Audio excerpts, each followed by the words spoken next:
Hello everyone, welcome to StudyIQ English. Yesterday, UNEP was in the news big time. United Nations Environment Program.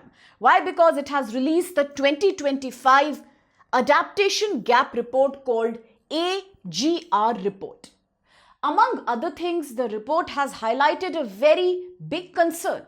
The concern is that all the developed countries of the world, including US, including Germany and many other countries of EU, had promised long back. The promise goes back to 2015 Paris Agreement. During the Paris Agreement 2015, all these countries had promised that they will provide at least $100 billion per year to the developing countries of the global south. Why? In order to help them transition towards green energy, for climate adaptation, to adapt against the repeated onslaughts of environmental disasters. But today in 2025, we realize and look back, has that promise been fulfilled? Have the developed countries paid this much money? Not at all. But in fact, there is one more heartbreaking thing. We just spoke about Paris Agreement 2015, right? A milestone treaty in global environmental mitigation discourse. But now go back to 2024. In 2024, as we had the COP29 summit, even during this event, all the developed countries promised to revise their agenda. They said, now instead of giving $100 billion with the rising inflation and the rising cost of living, let's revise our target. Let's now provide about $300 billion every year to these developing countries by until 2035. To do what? For climate mitigation. Today, as the global community is now preparing on the sidelines of the COP30 summit that will be now held in Brazil in a place called Belém, we are asking a question. When these countries had made these tall promises under a regime that's known as NCQG, it means Collective Quantified Goals. It meant to provide financial assistance towards climate mitigation from the developed to the developing countries, but that has not happened. A reality check was recently done by United Nations in which it is found out that let alone 100, let alone 300, the total help received has not even crossed $65 billion. So it means there is a massive gap in what they promised and what they delivered. And today this question has become more relevant as so many countries of the global south are busy experiencing climate disasters. A very good example can be India itself. Just 2 days back, the cyclone Montha has subsided. Before that, it was the state of Punjab, Himachal, Uttarakhand who experienced massive flash floodings. In fact, unexpected places like Chennai also registered flash floods and cloudbursts. What is going on? Countries like India are the worst victims of climate change and global warming. And when it comes to the developed countries, are they taking the responsibility of support that they once promised? No. So that's why under this new report, AGR, Adaptation Gap Report, a gap has been highlighted. The gap is about a very urgent call, an urgent call that we need to take towards promoting global cooperation to address severe underfunding of climate adaptation, to provide help to the global south in climate-related disasters. The intensity is only increasing. The report today from the UNEP has clearly been an eye-opener. It highlights how there is a major gap between financial resources that we need to protect the vulnerable communities and its ecosystems, and the finance that they actually get, and the number of finance instruments that are actually mobiled for this purpose. That's not happening. Hence, the report is called the Gap Report. So do remember, because all these issues are important as we are now going to witness the COP30 summit. A great time to look back and think, have we achieved the Paris Agreement targets or have we not? Are so many countries ready to fulfill their nationally determined contributions by 2030 or not? India last submitted its NDC, updated NDC only in 2022. And there are many countries from Europe who haven't even submitted it for a long time. So that's where the world is standing right now, and comes the report by UNEP called AGR 2025. A very slow progress.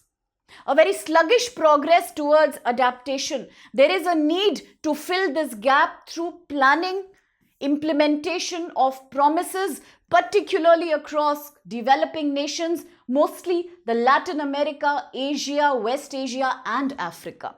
According to the report, developing countries will need between US $310 billion to US $365 billion annually. That's the yearly need they have to meet climate adaptation by 2035. To move towards clean energy, renewable energy, solar, hydro or wind energy. All these are expensive investments. Although, as compared to 2015, in just 10 years, there has been a 90% reduction in the affordability.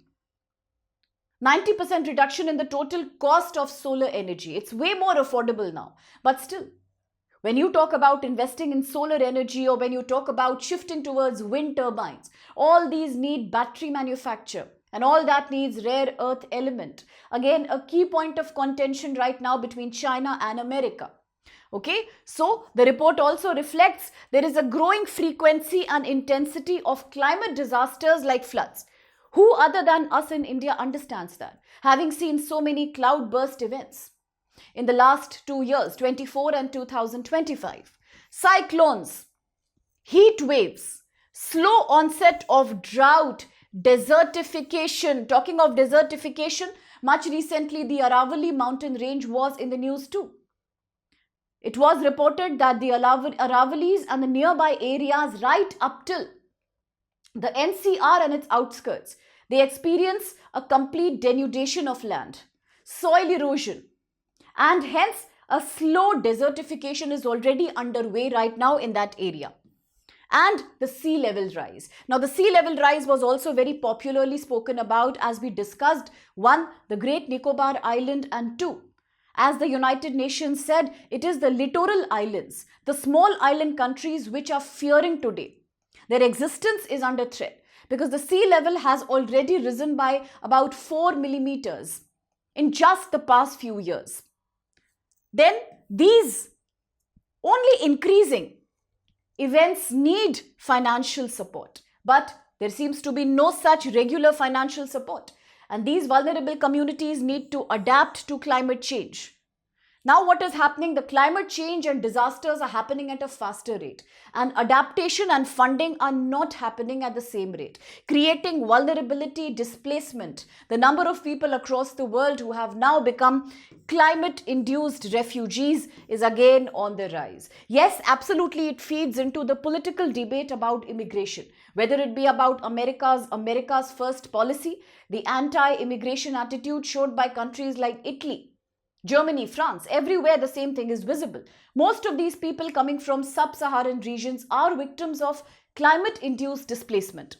Now, the report has said that the increase in financial requirements are there because of certain valid reasons. 1, there is a huge vulnerability of people in the global south due to faulty urbanization. Yes, faulty urbanization is a major cause behind urban floods, behind deteriorating air quality.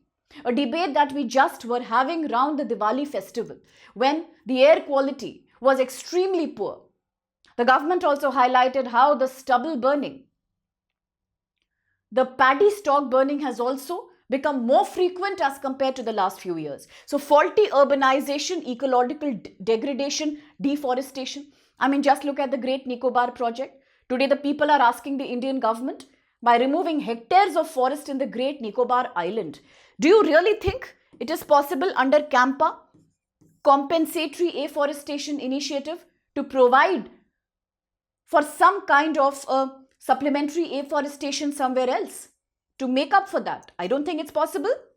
Similarly, increasing cost of implementing climate resilient infrastructure. Long back in 2021, the Indian government was ready to take an example from China, from Beijing in China. The example was known as Sponge City Mission. It was an excellent way by creating the roads with a porous material that could absorb water and expand, by creating rooftop gardens, by creating empty spaces to harvest the rainwater. The great mission of 2021, Sponge City Mission, to control urban flooding and flash flooding. But was it implemented? Not really. So we need such adaptive mechanisms quickly. We also need to enhance social protection for marginalized communities. Please understand, once a community has to be displaced, it is not only about poverty, unemployment, and systemic fear of trafficking. It is also about a cultural loss. Something similar to the debate we are having in the Great Nicobar right now, coming from the Champigny and the Nicobari tribal. What about the culture, the livelihood that is associated with their own village, with their own forest? Those come under question. And then there is also the gap between adaptive finance. Despite the requirement of money, we just saw $350 billion per year are needed right now, but the money that's available in 2023 was only 26 billion. Can you imagine? It's not even 1/3 practically of the amount that we really need. And then this leaves an annual funding shortfall.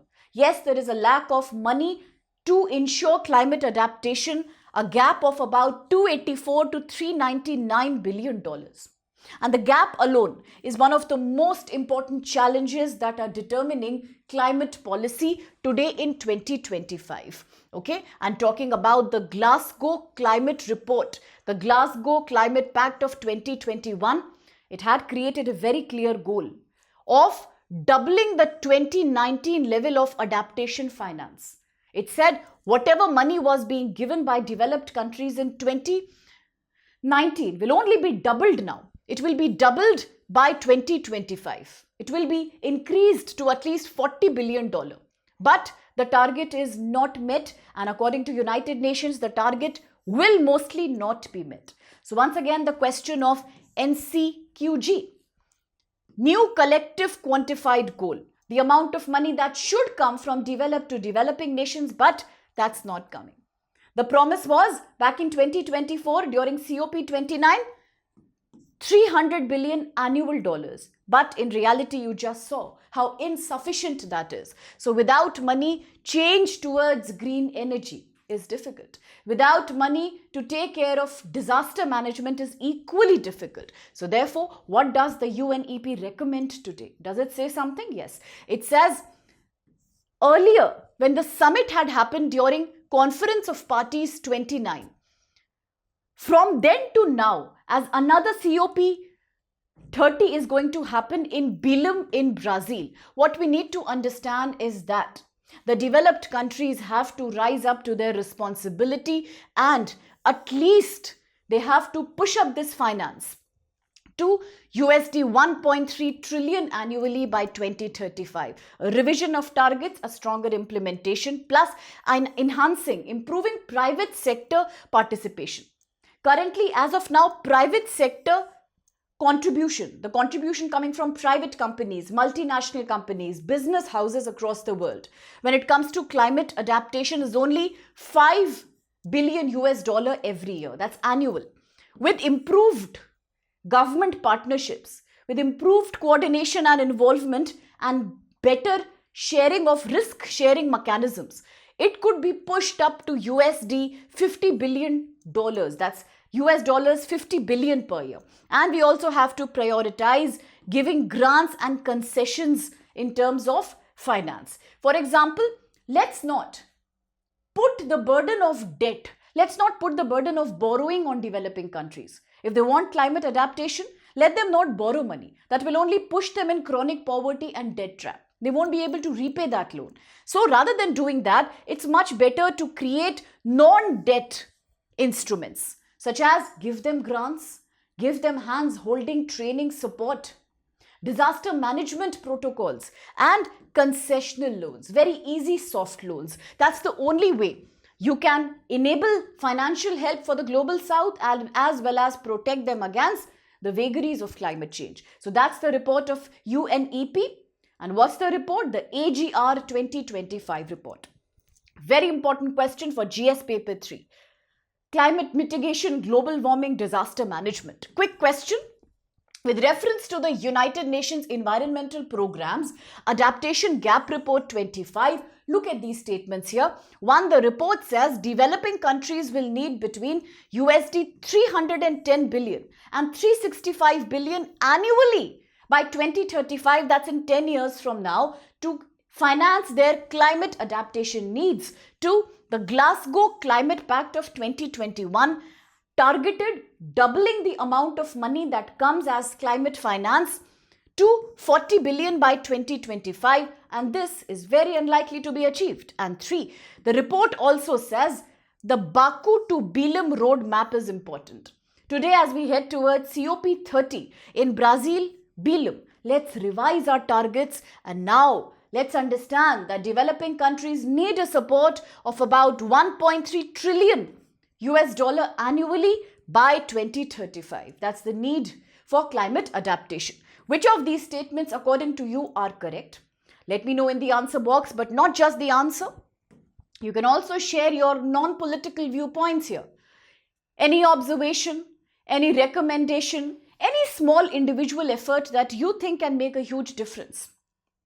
As we head towards the COP30 summit, do let me know about it. And now, before I take your leave, if you are writing the exam in 2027, across 1 year, we offer you a complete guidance, mentorship and training for UPSC exam by guaranteeing you success in all GS papers, optional, CSAT, essay writing, answer writing, current affairs. All of this, unbelievable? Yes, comes at a price of 29.99 only. That's for more than 1 year, imagine. This is all a part of the ongoing GSP2I foundation sale that we are offering here at StudyIQ. The idea is to cover as many students as we can so that no one is left behind, a price that can be affordable for everyone. In return, a complete UPSC preparation capsule is what we give you. Whether you are writing the exam in Hindi, whether you are someone who is in the northeast or in the southern part of India who prefers English, yeah, we are here for you as well. Whether you are someone who likes bilingual education, that's also accommodated. The batches are beginning 18th November. So please do not miss this opportunity. It's one of its own kinds opportunity because we have the batches available still. Now, for those who are writing next year in 2026, I know very limited time is left, so you can still avail that offer. As a last few weeks, quickly you can avail that offer and once again lift your preparation level to a much more focused one. And another thing is that we do offer you evening batches, weekend batches, as many aspirants are also working professionals. And for those who are writing the exam in 2028, more than 1 year of continuous hands-holding, mentorship, guidance, counselling. All GS papers included from 1 to 4, heavy discount on your choice of optional. CSAT, essay writing, answer writing is everything we are ready to offer at a price of merely 34,999. Yes, unbelievable but true. This is the sale for 2028. Morning batch, evening batch, both available. Weekend batch, yes, it's available. And please understand that in English and Hindi, across all these languages, the batches are available. But now could be the one last time such opportunity. And therefore, enroll for the sale today. You can use code SPLIVE and improve your chances of success in a major way. So thank you so much.